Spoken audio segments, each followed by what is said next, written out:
eléctrico es igual a la densidad de carga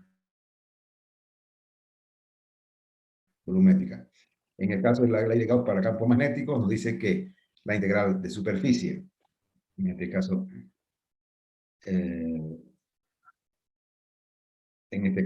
de la integral de superficie del campo magnético multiplicado punto por el diferencial de superficie será igual a 0. O sea, en esta superficie, dentro de la superficie va a ser 0. Y el laplaciano multiplicado punto por el diferencial multiplicado por el campo, la inducción magnética será igual a 0. La otra ley, la ley de Ampère-Maxwell, nos dice que la integral de contorno de la intensidad del campo magnético multiplicado por el diferencial de la trayectoria será igual a la integral de la densidad de corriente más la variación de la densidad del campo eléctrico con relación al tiempo, que multiplica punto por diferencial de la superficie, será igual a la corriente total. Aquí nos introduce la corriente de desplazamiento también, que ya lo vimos anteriormente. Y en su forma diferencial nos dice que el laplaciano multiplicado cruz por la intensidad del campo magnético va a ser igual a la densidad, o la densidad de la corriente eléctrica más la derivada primera con relación al tiempo de la densidad de corriente. Y en el caso de la ley de Faraday nos dice que la integral de contorno del campo magnético multiplicado punto por el diferencial de la trayectoria va a ser igual a menos la integral de la derivada con relación al tiempo de la inducción magnética multiplicado punto por el diferencial de la superficie. Todo esto va a ser igual a la fuerza electromotriz.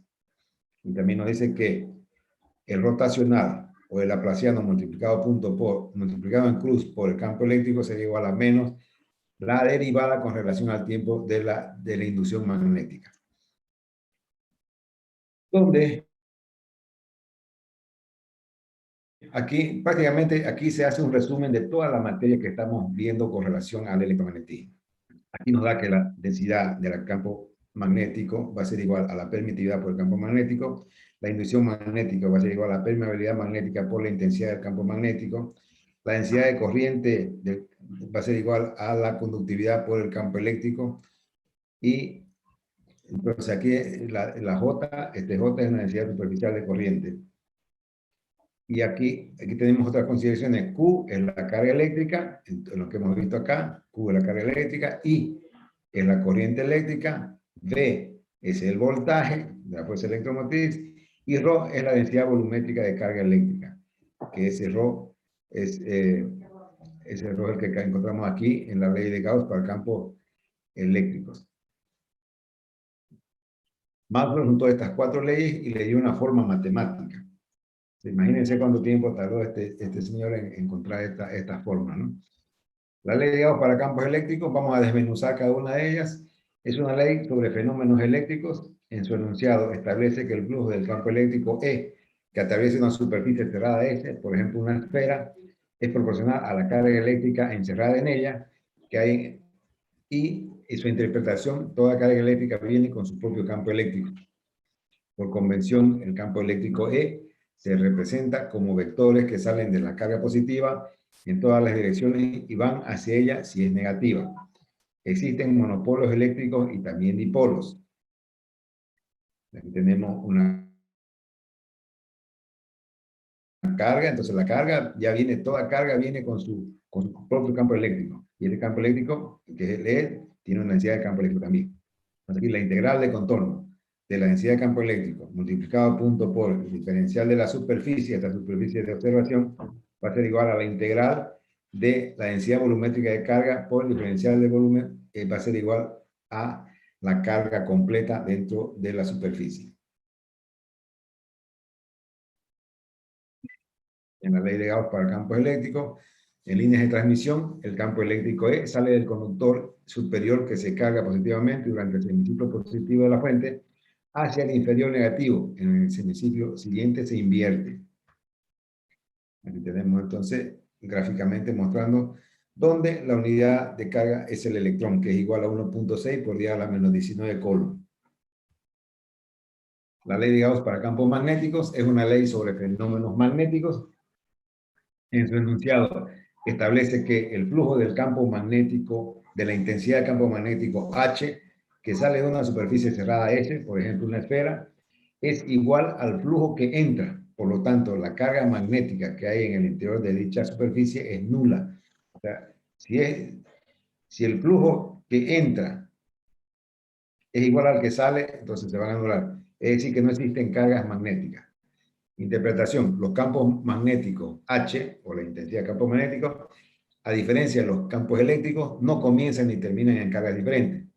Las líneas de los campos magnéticos son cerradas y pasan por dos puntos diametralmente opuestos, los polos norte y sur. No existen monopolos magnéticos. Hasta ahora no se ha podido encontrar. Más adelante vamos a ver algún hallazgo que no se ha podido comprobar sobre los monopolos magnéticos. Entonces, solamente existen, y hasta ahora solamente se han estudiado los dipolos magnéticos.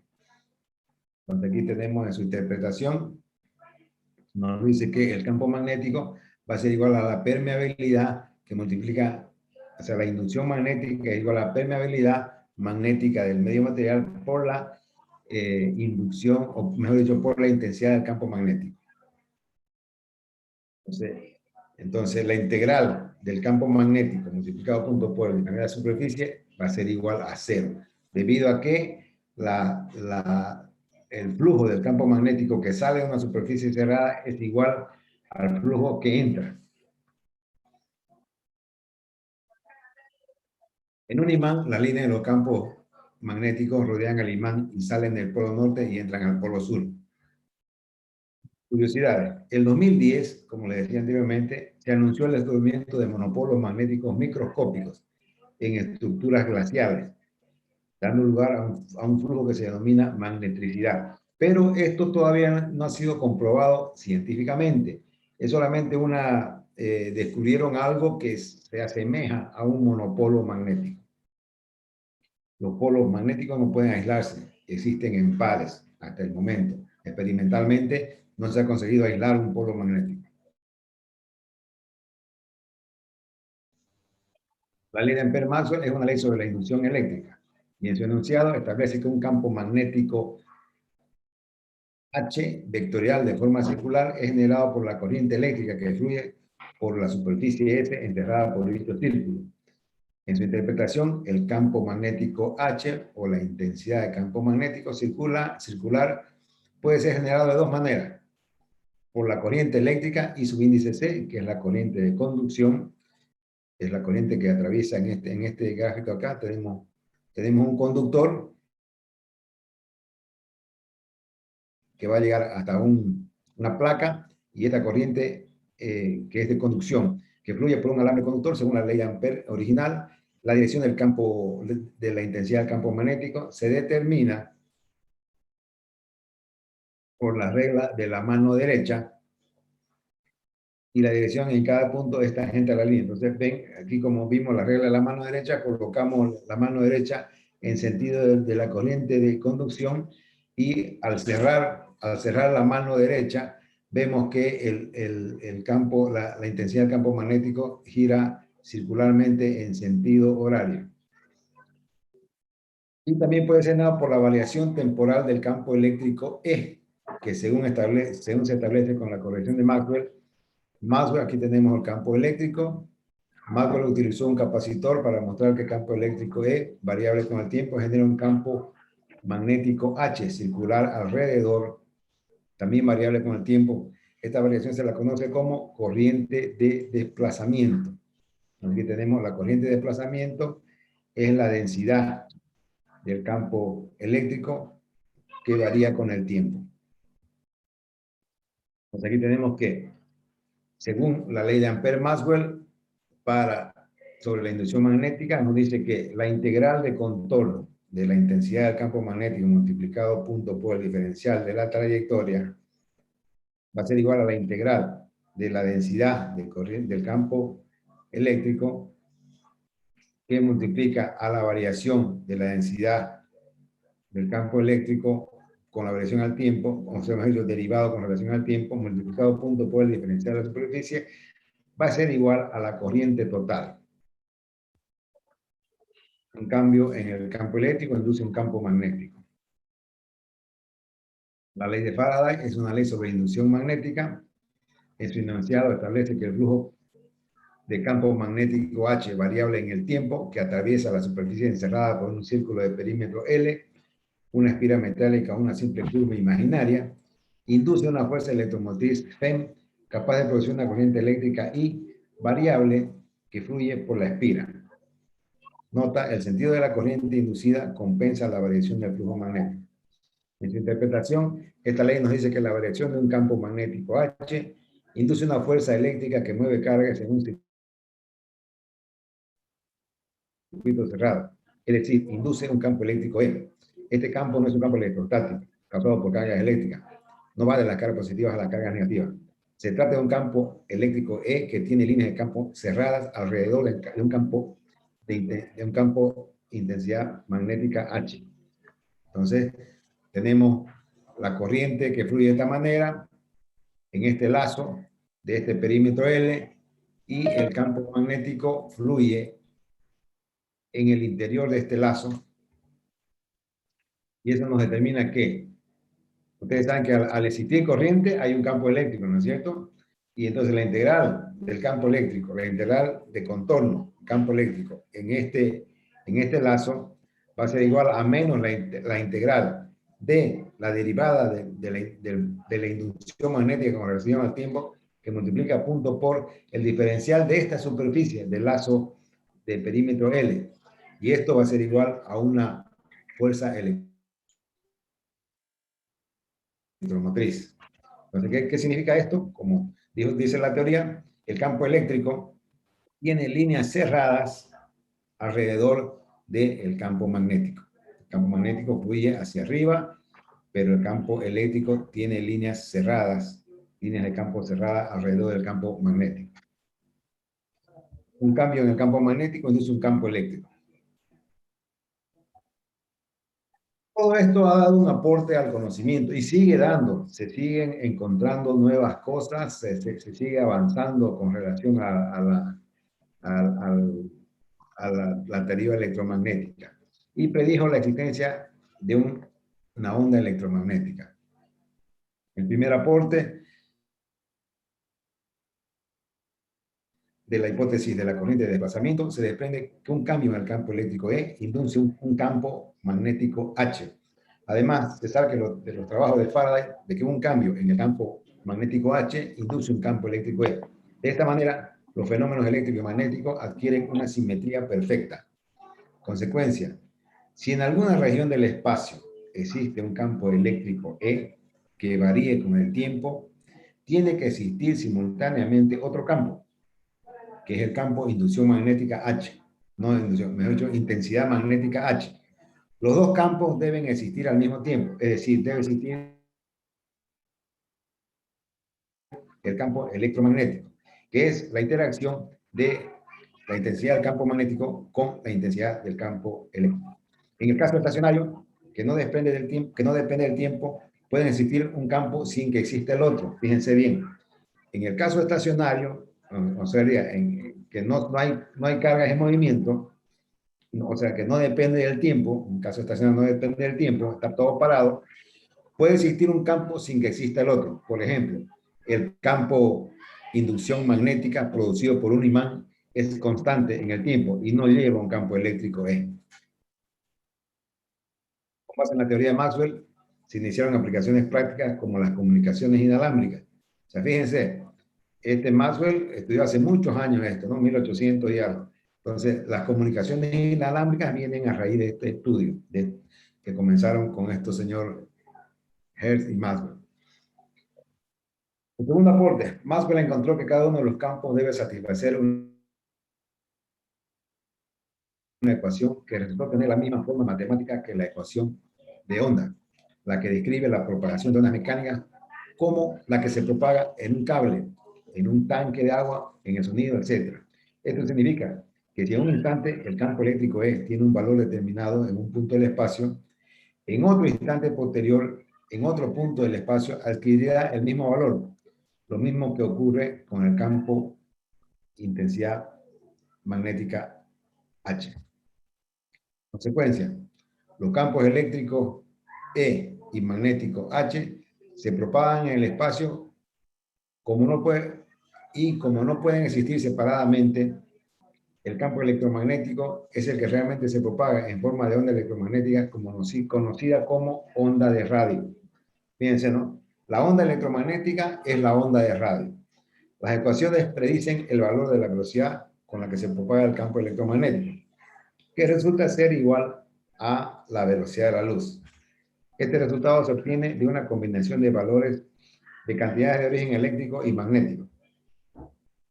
Existen razones para concluir que la luz, ya sea de una vela, del sol o de un foco, es una onda electromagnética que se propaga de acuerdo con las leyes del electromagnetismo. Entonces aquí tenemos un campo eléctrico, está en rojo, y el campo magnético transversal está en azul, y tenemos la longitud de onda para ambos casos y la dirección de propagación. Siempre se ha tomado como un eje, los ejes cartesianos X, Y, Z, y siempre se ha considerado que el campo, la dirección de la propagación de la onda electromagnética es en el eje X, por conveniencia, por convención. Las ecuaciones de Maxwell relacionan las variaciones de la intensidad del campo eléctrico E con la inducción magnética B proporcional a la intensidad del campo magnético, o sea, al campo magnético H. O sea, vimos antes que B es inducción magnética y H es intensidad de campo magnético, pero son proporcionales. O sea, la inducción es proporcional a la intensidad, dejando ver que ambos campos se tienen que tratar conjuntamente y concebir una sola entidad física, que es el campo electromagnético. Las componentes eléctricas y magnéticas del campo electromagnético dependen del sistema de referencia adoptado para determinarlo. Y cualquier sistema de referencia se cumple, en cualquier sistema de referencia se cumple que un campo magnético variable y oscilante genera un campo eléctrico también variable u oscilante. El vector que representa el campo eléctrico y el que representa el campo magnético en cada punto son perpendiculares entre sí, como se muestra en este gráfico. Si tuviéramos laboratorio, pudiéramos graficar la interacción de los campos eléctricos y magnéticos. Maxwell demostró también que, combinando sus ecuaciones del electromagnetismo, se obtiene una ecuación de onda. Dedujo la expresión que calcula la velocidad de propagación de estas ondas y sustituyó los valores de dos constantes que aparecen en dicha expresión. Una constante epsilon, llamada permitividad eléctrica, y otra mi, denominada permeabilidad magnética. Y así obtuvo un valor para la velocidad de propagación del campo electromagnético en el vacío, igual a 3 por 10 a la 8 metros por segundo, que es exactamente el mismo valor que se había determinado por otros procedimientos para indicar la velocidad de la luz. Maxwell tomó buena nota de esta coincidencia y la interpretó como una clara indicación de que la luz debería ser una onda electromagnética y dijo, la luz consiste en dos ondas transversales del mismo medio, lo cual constituye la causa de los fenómenos eléctricos y magnéticos. Aquí tenemos, fue así que llegaron a esta determinación que el campo eléctrico es perpendicular al campo magnético, pero viaja, la propagación es en el mismo sentido, donde la velocidad de la luz es igual al campo eléctrico máximo sobre el campo magnético máximo y es dado en metros por segundo. La contribución de Hertz demostró la existencia de ondas electromagnéticas. ¿Cómo lo realizó? Esto es un poco de historia, es bueno que sepamos de qué es lo que estudiamos y en qué es lo que vamos a trabajar, porque el electromagnetismo para la ingeniería es elemental. Entonces, Henrik Hertz, de la Escuela Politécnica de Karlsruhe, en Alemania, Se interesó en la teoría propuesta por Maxwell, la reformuló matemáticamente y logró que las ecuaciones fueran más sencillas y simétricas. Desde 1884, Hertz realizó muchos experimentos sin éxito, hasta que en 1887 construyó en un laboratorio un dispositivo radiador y otro detector de ondas electromagnéticas predichas por Maxwell. Y era la primera comunicación de radio de la historia. El ruso Alexander Popov continuó los experimentos de Hertz y en 1897 inventó una antena que le permitió comunicarse con un barco a 5 kilómetros de la costa. El mismo año de 1887, el italiano Guillermo Marconi perfeccionó el invento para lograr la comunicación a 20 kilómetros de distancia y comenzó a comercializarlo, dando origen a la industria de la comunicación por radio. Aquí hay un pequeño error de escritura. Y esto no es tan nuevo. ¿Cómo hicieron este experimento? Colocaron, este señor Hertz colocó una esfera capacitiva, dos esferas capacitivas, unidas por una varilla de cobre, aisladas. Por favor, si se corta, se reconectan. Y colocó unos electrodos para descargar la chispa. Estos electrodos, cuando se activaban, se cerraba el circuito, iban a producir una chispa. Entonces, ¿cómo funcionaba este experimento de Hertz? Tenía los terminales donde se conectaba la batería, estas esferas capacitivas, al cerrar el circuito, generaban una chispita. Y el receptor, este era el emisor, la bobina de Ruhmkorff. Y este receptor era un alambre con dos electrodos que cuando salía la chispa acá, esta lo detectaba la chispa. O sea, esa fue la primera comunicación a distancia inalámbrica. Entonces, fíjense, ¿no? Ese fue el suceso que tuvo este señor en hacer que esta chispa se active a una distancia. La primera la hicieron a 5 kilómetros y ya Marconi la consiguió hacer a 20 kilómetros. Y fue así que salieron las comunicaciones inalámbricas que ahora cada día están más perfeccionadas, cada día tienen más seguridad en las comunicaciones. Antes una comunicación inalámbrica era muy vulnerable. Cualquiera se podía meter y con un equipito sencillo, en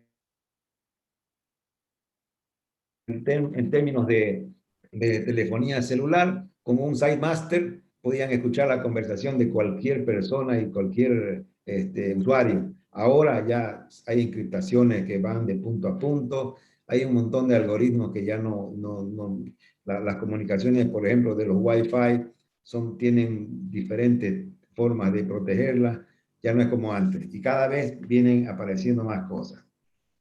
Así como aparecen los hackers también, ¿no? Los hackers se meten en todos lados, pero todos los días se descubre algo nuevo. Entonces, gracias al experimento de Hertz, se aceptó la teoría de Maxwell. Fíjense, ¿no? Estas cositas son interesantes. Si ustedes en una exposición pueden hacer esto y demostrarlo, interesante, un buen trabajo, sencillo, pero interesante y bonito, que muchos de los estudiantes no conocen, porque no todos estudian electromagnetismo, ¿no es cierto?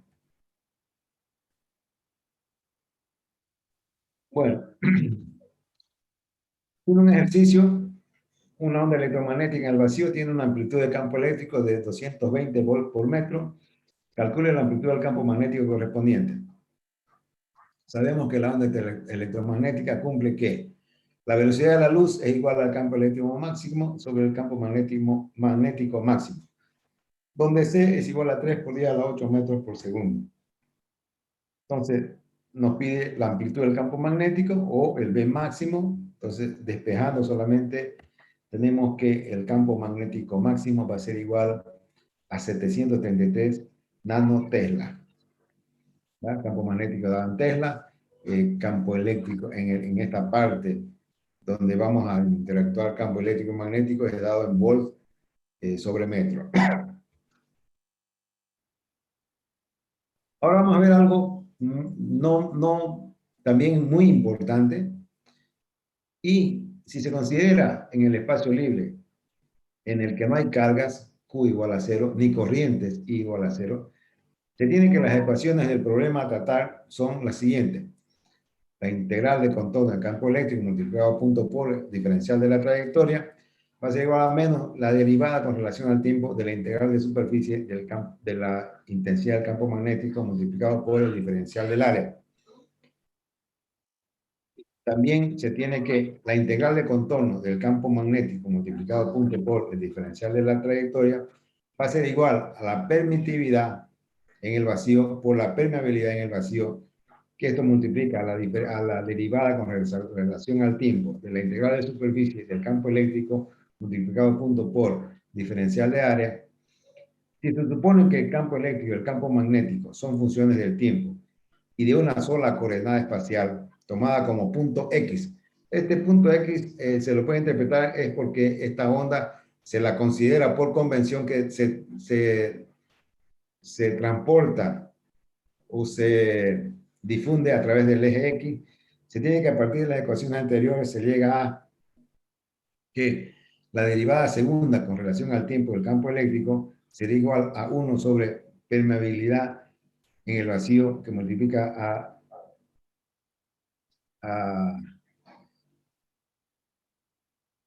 la permeabilidad en el vacío, que va a multiplicar a epsilon sub 0, que va a multiplicar la derivada segunda con relación a X del campo eléctrico. El X es porque viaja por convención en el eje X.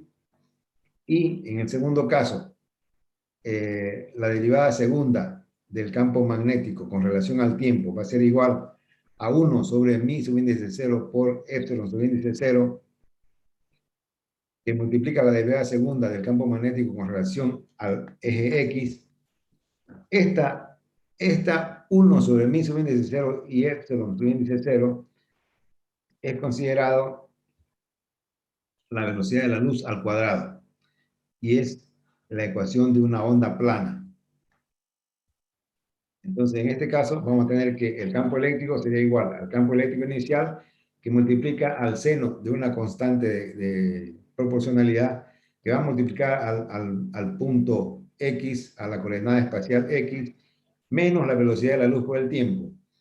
Y en el caso del campo magnético será igual al campo magnético inicial por el seno que multiplica a una constante de proporcionalidad. Esto multiplica a el punto X menos la velocidad de la luz con relación al tiempo. Entonces, tenemos que aquí la velocidad de la luz al cuadrado es dado por 1 sobre la permitividad y la permeabilidad en el vacío. De esta onda que hemos visto,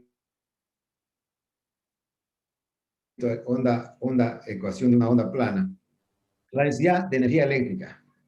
Entonces, tenemos que mi subíndice E va a ser igual a la permitividad en el vacío que multiplica el campo eléctrico al cuadrado sobre 2, donde la densidad de energía magnética va a ser densidad mi subíndice D va a ser igual al campo magnético al cuadrado sobre 2 veces la permeabilidad en el vacío, y la densidad de energía electromagnética tenemos que va a ser va a ser igual a la densidad de energía eléctrica más la densidad de energía magnética.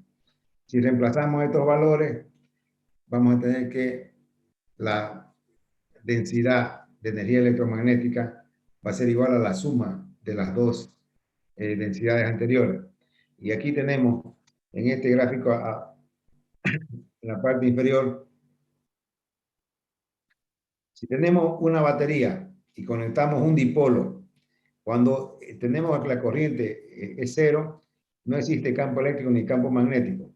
Al cerrar el circuito, hacemos circular, y esta fuente es una batería, tiene una fuerza electromotriz, circula una intensidad de corriente, entra en un dipolo, inmediatamente, como vimos anteriormente, produce un campo eléctrico y un campo magnético. Entonces, este campo magnético, que es positivo y negativo, tiene el campo eléctrico que está girando a su alrededor. Cuando se baja la corriente a cero, va a quedar el campo eléctrico, va a seguir funcionando y el campo magnético queda igual a cero. Entonces, visto de otra manera, la densidad de energía electromagnética es igual a la densidad de energía eléctrica más la densidad de energía magnética. Con el valor absoluto del campo eléctrico sobre el campo magnético igual a la velocidad de la luz, vamos a tener que la densidad de energía electromagnética va a ser igual a la permitividad en el vacío que multiplica el campo eléctrico al cuadrado, o va a ser el campo magnético al cuadrado sobre la permeabilidad magnética en el vacío. Que en el vacío es donde que es la propagación, ¿no? El aire.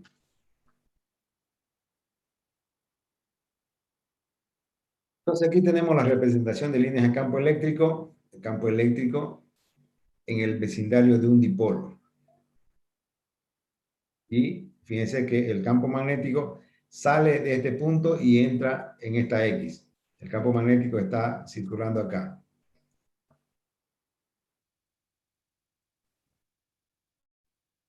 Aquí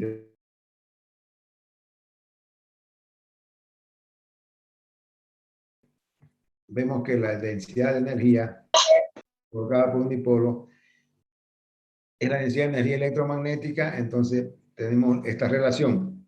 Densidad de energía va a ser igual al campo magnético al cuadrado sobre permeabilidad en el vacío, y también va a ser igual a la permitividad en el vacío que multiplica al campo eléctrico al cuadrado. Y la energía electromagnética, U, va a ser igual a mi por V, que es el potencial, y este potencial va a ser igual al área, el área que produce donde se estudia, donde está el campo eléctrico o el campo magnético, por la velocidad de la luz y por la variación de tiempo. Entonces, esta energía electromagnética va a ser una producida por el campo eléctrico y otra por el campo magnético. Van a tener el mismo valor. Va a ser, en el caso del campo eléctrico, va a ser la permitividad en el vacío por el campo eléctrico al cuadrado, por el área del punto de observación, por la velocidad de la luz, por la variación en el tiempo. Y en el caso del campo magnético, va a ser el campo magnético al cuadrado sobre la permeabilidad en el vacío, que multiplica el área del punto de observación por la velocidad de la luz, por la variación del tiempo. Ahora, en el caso de la onda, de la energía de la onda electromagnética, U va a ser igual a la energía producida por el campo eléctrico más la energía producida o provocada por el campo eléctrico y magnético, donde la velocidad de la luz es igual al valor absoluto del campo eléctrico sobre el campo magnético. En este caso, el campo eléctrico es igual al campo magnético. Entonces, la energía de la onda electromagnética va a ser igual a 2 veces la energía del campo magnético. Y en este caso, aquí es B y aquí es E. Entonces, la energía de la onda electromagnética va a ser la permitividad en el vacío que multiplica el campo eléctrico al cuadrado por el área, por la velocidad de la luz, por la variación del tiempo. Y en el caso del campo magnético va a ser la inducción magnética al cuadrado sobre la permeabilidad en el vacío por el área, por la velocidad de la luz, por la variación del tiempo. Entonces, si tenemos que el flujo, si la propagación de la onda va de izquierda hacia derecha, que son estas líneas, y vamos a calcular estos frentes de onda, ¿sí? Para cada punto existe un frente de onda, donde la diferencia entre cada frente de onda es la velocidad de la luz con relación al tiempo. Es lo que cambia aquí, solamente. Pero el campo eléctrico perpendicular al campo magnético. Entonces, estos son los frentes de onda y se lo puede calcular a cada tiempo que usted quiera. Frente de onda es determinado por el tiempo de propagación. El flujo de la energía de la onda electromagnética es lo siguiente. Tenemos que la variación de la energía con relación al potencial va a ser igual a esta energía que va a multiplicar al área por la velocidad de luz por el tiempo, donde se determina el flujo de energía por unidad de área y por unidad de tiempo. Va a ser un valor S, un vector que es igual a esta variación de la energía con relación a la velocidad de la luz. Y encontramos que el vector Poynting, que es muy utilizado en radio, en telecomunicaciones, que es un vector S, es igual al vector campo eléctrico por multiplicado cruz vector campo magnético sobre la permeabilidad en el vacío.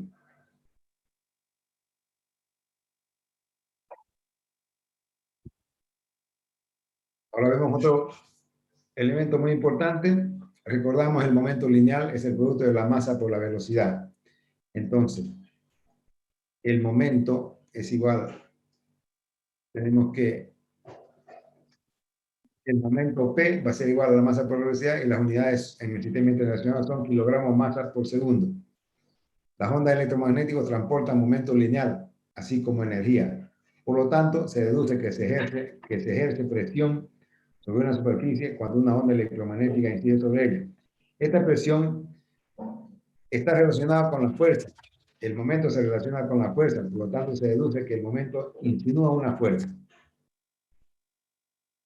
Maxwell demostró que el momento total P minúscula entregado a una superficie que absorbe toda la energía U que incide en esta en un tiempo estimado tiene una magnitud P va a ser energía sobre esta velocidad de la luz, la energía sobre la velocidad de la luz, cuando hay una absorción completa y es dado en kilogramos masa sobre segundo.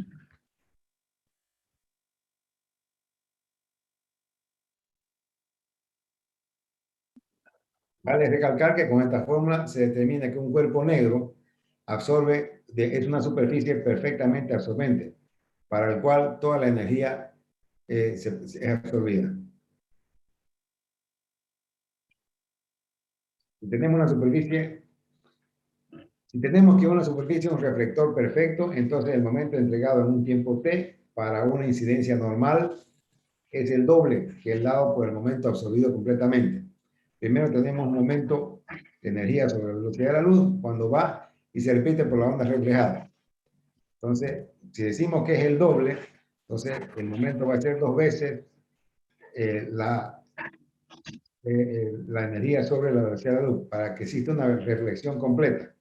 Entonces, dependiendo de las condiciones de la superficie, los valores para el momento serán entre U sobre C y 2U sobre C. Entonces, esa incidencia normal es el sentido contrario a la dirección de la onda. Ahora vemos lo que es la presión de radiación. Recordando, la presión es la magnitud que relaciona la fuerza con la superficie o área sobre la que actúa. Entonces, P mayúscula de presión va a ser igual a la fuerza sobre área y es dado en newton sobre metro cuadrado. Tenemos que el vector Poynting S es la tasa de flujo de energía en una onda electromagnética y su dirección es perpendicular al campo eléctrico y magnético. Sus unidades de medida son, tenemos que el vector Poynting es campo magnético por campo eléctrico sobre permeabilidad, entonces el valor, las unidades del vector Poynting son Weber sobre metro cuadrado. No nos olvidemos que permeabilidad en el espacio libre es 4 pi por 10 a la menos 7 newton sobre ampere al cuadrado. La presión de radiación.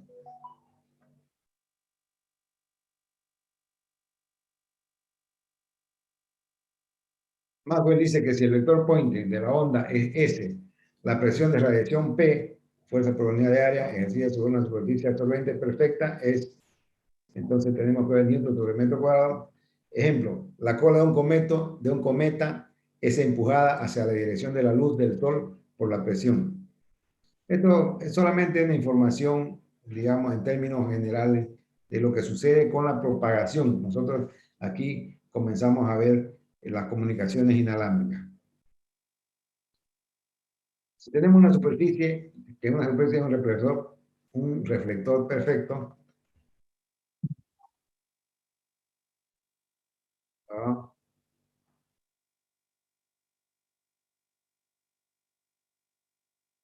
Aquí tenemos. Si tenemos que una superficie es un reflector perfecto, entonces la presión de radiación ejercida para una incidencia normal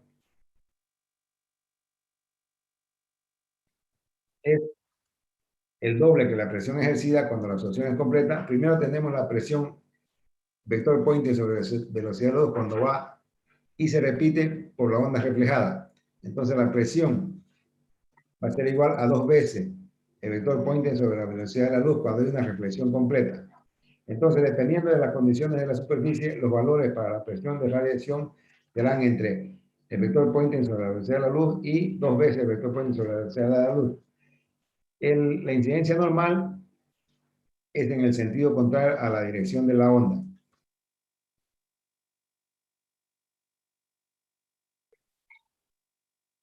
Campos eléctricos y magnéticos en líneas de transmisión. Vamos a ver ahora cómo es la propagación. Referencia a la ley de Gauss para campos eléctricos. Si se aplica el voltaje V sub índice S a una línea de transmisión de dos conductores, se genera un campo eléctrico E entre ellos, ya que acumulan cargas opuestas.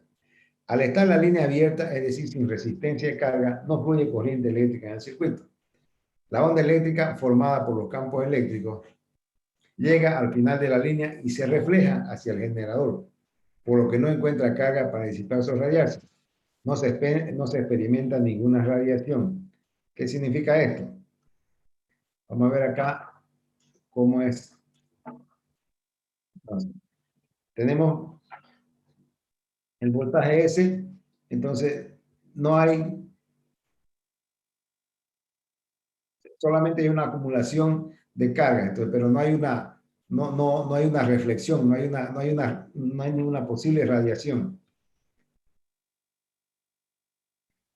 Cuando la línea de transmisión termina en una antena, si se aplica el voltaje V sub índice a una línea de transmisión con dos conductores, se genera un campo eléctrico E entre ellos, ya que acumulan cargas opuestas. La dirección de los campos eléctricos E se invierte en cada semiciclo de voltaje.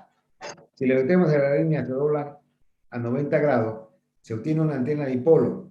Entonces tenemos en la línea, lo doblamos 90 grados, obtenemos un dipolo. Muchos de ustedes han de haber fabricado antenitas para televisión con un clip. Es posible. Usted agarra un segmento de igual tamaño a los dos lados, lo dobla en 90 grados y ahí tiene un dipolo y funciona como una antena. A lo que a veces se quebra una antena en su casa y no pueden hacerlo con un clip y funciona perfectamente, pero tienen que tener la misma distancia. Entonces, esta antena dipolo se comporta como una resistencia de carga que hace fluir una corriente eléctrica ahí por la línea. Esta corriente genera a su vez un campo magnético H alrededor de los conductores. La dirección de la corriente del campo, de los campos H se invierte en cada semiciclo de voltaje. Gracias a la antena se experimenta la radiación del campo eléctrico E. Entonces aquí tenemos, fíjense, si colocamos dos conductores y en el extremo le doblamos a 90 grados y le colocamos una tensión con una impedancia, va a llegar, aquí van a producir debido a la acumulación de cargas positivas arriba y negativas abajo, van a ver los campos eléctricos y esto va a provocar que exista un campo magnético también alrededor por donde va la corriente, ¿no es cierto? El movimiento de corriente produce campo magnético. Entonces la antena de dipolo es un elemento radiante y el que se irradia va en el sentido en este sentido de donde se coloca el dipolo. El fenómeno de desprendimiento. Tenemos un voltaje generador, entonces aquí tenemos en el primer semiciclo, en un cuarto de ciclo, en medio ciclo y así por delante. Tenemos un periodo T. Aquí tenemos el primer ciclo cuando se le coloca corriente. Vamos a ver la explicación. Aquí tenemos, miren, la radiación electromagnética. ¿Cómo se produce? En el primer cuarto de ciclo, el voltaje dirección de corriente hacia la antena, se acumulan cargas positivas en el conductor superior y negativas en el conductor inferior. Entonces, las líneas de campo magnético van de positiva a negativa, ¿no es cierto? El circuito se cierra a través de la corriente de desplazamiento. Entonces aquí hay una corriente de desplazamiento y cerramos el circuito, que siguen las líneas del campo eléctrico. En el siguiente cuarto de ciclo, las líneas del campo eléctrico aún se propagan, pero la carga de los conductores disminuye, porque va bajando, ¿no es cierto? Va bajando el B subíndice S, el B máximo, va bajando, disminuye porque empieza a introducirse cargas opuestas. La corriente I disminuye. Al disminuir esta corriente, en líneas de campo opuesto, donde se producen estas líneas de campo que están traseadas y son opuestas a las líneas iniciales. Cuando el voltaje es cero, la corriente I igual a cero, la neutralización de las cargas en los conductores hace que las líneas de campo eléctrico se cierren sobre sí mismas. Entonces, esta chiquitita se va a cerrar con la más chica y así se va a provocar esta propagación del campo eléctrico. En el siguiente medio ciclo se repite el proceso, pero en dirección opuesta, y así sucesivamente. Las ondas que se desprenden comienzan a propagarse respondiendo a los postulados de las leyes de Ampère y Maxwell. Entonces, no es que por arte de magia se propaga una onda, sino es porque la acción, primero de una fuente que produce electricidad, esa electricidad provoca la acumulación de cargas negativas positivas en el dipolo, esta carga positiva y negativa provoca un campo eléctrico y posteriormente vamos a ver cuando ya tenemos la onda cerrada, las ondas que cerradas son ondas esféricas. Entonces, para que la onda se propague, respondiendo a los postulados de Maxwell, cuando una vez se cierra todos los ciclos, comienza el campo eléctrico, son ondas esféricas, ¿no es cierto? Y el campo magnético va, va viajando junto al campo eléctrico. Y viajan a la velocidad de la luz, 3 por 10 a la 8 metros por segundo, o 3 por 10 a la 5 kilómetros por segundo. Y cuando llega al receptor, lo que llega al campo magnético que induce la corriente que va a producir la comunicación. Entonces, el evento, de acuerdo con la hipótesis de la corriente de desplazamiento de Ampère-Maxwell, un campo eléctrico E que varía en el tiempo induce un campo magnético H, también variable en el tiempo. De acuerdo con Faraday, un campo magnético H que varía en el tiempo induce un campo eléctrico E, también variable en el tiempo. Los dos campos existen al mismo tiempo, es decir, que el campo electromagnético que se propaga a la velocidad de la luz. En el sitio distante, aquí en el sitio donde está donde está, digamos, la antena receptora, el campo magnético H rodea la antena receptora e induce una corriente de conducción I, lo que se establece una comunicación con radio, ¿verdad? Entonces es así que una antena emisora, un dipolo emisor, puede transmitir a un dipolo receptor la comunicación, que es una comunicación por radio. La energía eléctrica y magnética se convierte en energía electromagnética. Muchos todavía no tienen claro lo que es la longitud de onda. Entonces, tenemos una onda, la longitud que es la distancia lambda, que una onda viaja a través de un medio de transmisión en un periodo de tiempo t. ¿Cómo se calcula? En función de la velocidad y la frecuencia de la onda, de las ecuaciones de Maxwell, se establece que la onda de radio se desplaza en el aire a una velocidad de la luz c, que es 3 por 10 a la 8 metros por segundo. Longitud de onda y frecuencia. El cálculo de lambda, tenemos que la tensión es igual a la distancia por el tiempo, la velocidad de la luz es lambda sobre periodo, va a ser igual a lambda por frecuencia, la velocidad se mide en metros por segundo, la distancia en m, el tiempo en s. Ya una vez tenemos el lambda, que es la longitud de onda, c es la velocidad de la luz, 3 por 10 a la 5 metros por segundo, lambda es en metros, el t es periodo en segundo y f es la frecuencia en hertz. A ver, ¿quiénes tienen calculadora a mano? Calculemos rápidamente en 1 minuto y medio. Calcule la longitud de onda en el espacio libre correspondiente a una frecuencia de 1 megahertz, que es utilizada para radiodifusión comercial AM. ¿Cuál sería la longitud de onda para 1 megahertz? Frecuencia 1 megahertz.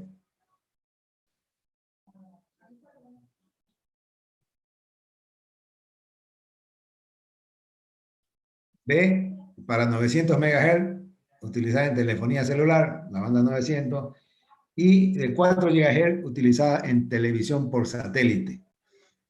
A ver, el primero que encuentre me da el valor de la longitud de onda. Longitud de onda es igual a velocidad de la luz sobre frecuencia. En el ítem A, la frecuencia es 1 megahertz.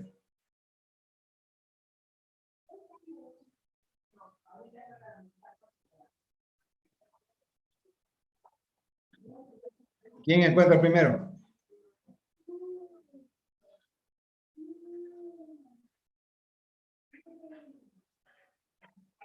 Una calculadorita. Velocidad de la luz 3 por 10 a la 8 o 3 por 10 a la 5. No, tienen que usar metros por segundo, ¿no? 3 por 10 a la 8 dividido entre 1 megahertz. Esa es la longitud de onda para el ítem A. 3 por 10 a la 8 dividido entre 900 megahertz es la longitud de onda para el ítem B. Y, a ver, José Mario Miranda, Elba Miranda, dice que le salió 0,3, ¿qué? No se olviden, tienen que ponerle las unidades. Si no, metro. Correcto, en metro. La longitud de onda es en metro. 0,3 para el ítem A, ¿no es cierto? Para el ítem B.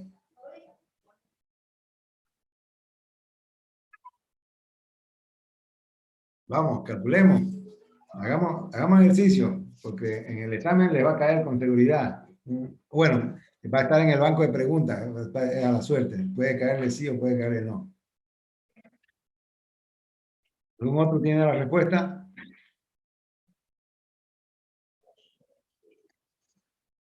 Bueno, de todas maneras, les encargo que practiquen.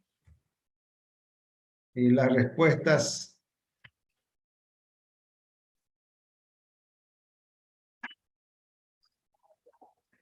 Ítem A, 300 metros, ítem B, 33.3 centímetros, y ítem C, 7.5 centímetros. ¿Coincide?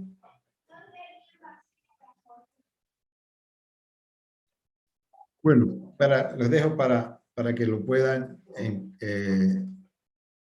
hacer el cálculo. Y también les doy, a partir de 1 gigahertz, las ondas se describen como microondas. El espectro electromagnético es el conjunto de ondas electromagnéticas ordenadas de acuerdo a su frecuencia y longitud de onda. La parte del espectro de 3 kHz a 900 terahertz es usada para la comunicación inalámbrica. Aunque no hay una separación clara entre la onda de radio y microondas, las ondas entre la frecuencia de 3 kHz y 1 GHz se denominan normalmente ondas de radio. Y las ondas con frecuencia entre 1 y 300 GHz se denominan como microondas. La descripción, ondas de radio en su mayor parte son omnidireccionales. Cuando una antena transmite ondas de radio, se propagan en todas las direcciones. Son útiles para envíos multipuntos, en los que hay un transmisor pero muchos receptores. Y las microondas son directivas. Cuando una antena transmite microondas, se puede enfocar de forma muy precisa. Son útiles para envíos punto a punto entre un transmisor y un receptor. El espectro electromagnético, tenemos que va, ya lo hemos podido ver aquí, desde 0 Hz hasta 10 a la 4 heptahertz.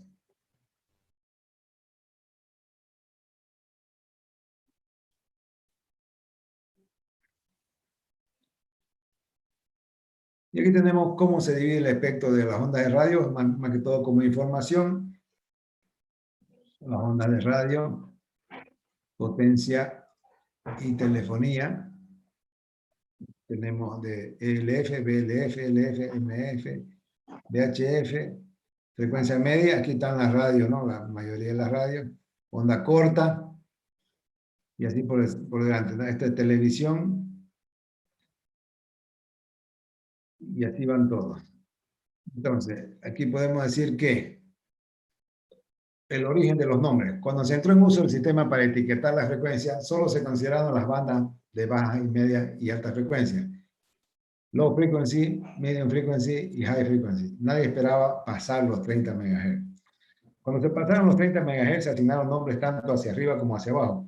Así que las más altas se denominaron bajas de muy ultra, super y extremadamente alta frecuencia. DI, HS y EHF.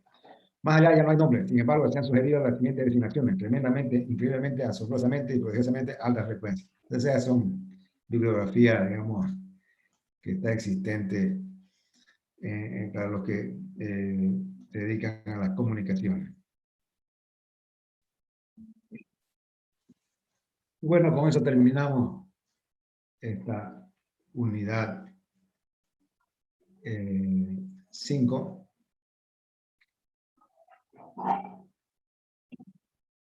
Unidad 4, ¿no es cierto? Ahora nos falta la unidad 5. Quería hablarles sobre lo siguiente. Vamos a compartir el calendario.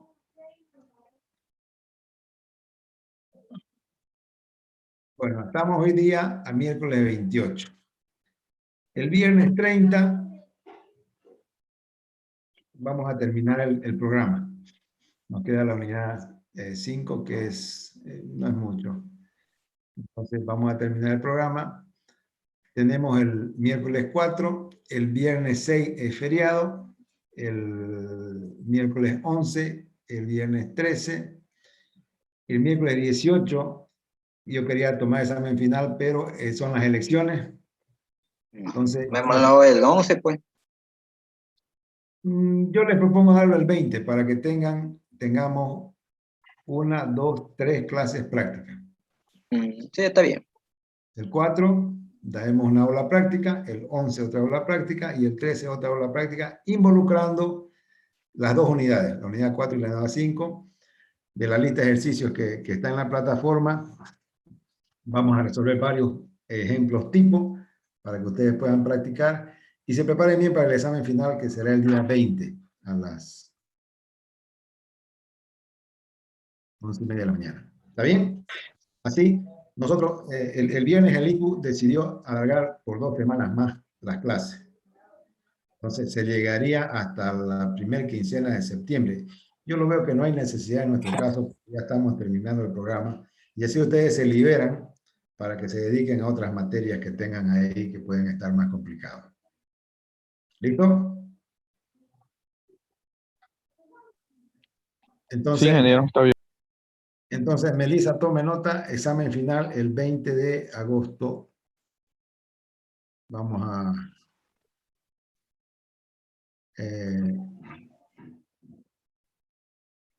vamos entonces ya a marcarlo.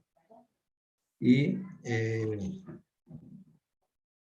le contesto a Diego, Oscar Diego Calle, las notas del parcial 1 y 2 no las pude subir la semana anterior debido a que había problemas en la plataforma, pero ya están listas. Yo pienso que hasta este fin de semana van a estar, para que todos las tengan. Y también las notas de los prácticos 1 y 2. Para el final no hay práctico, es solamente directamente el examen final. O sea que no tienen que preocuparse. ¿Listo? Entonces, el viernes 30 terminamos el programa con la unidad 6, que es óptica, es espejo, es más sencillo. Esta parte sí de la unidad 4 es bastante, tiene mucho material para practicar y para estudiar. ¿Listo? Entonces nos vemos el viernes 30 a las 11:30 de la mañana. Muchas gracias. Sí, sí. Gracias, ingeniero. Hasta luego. Ya. Hasta luego, ingeniero.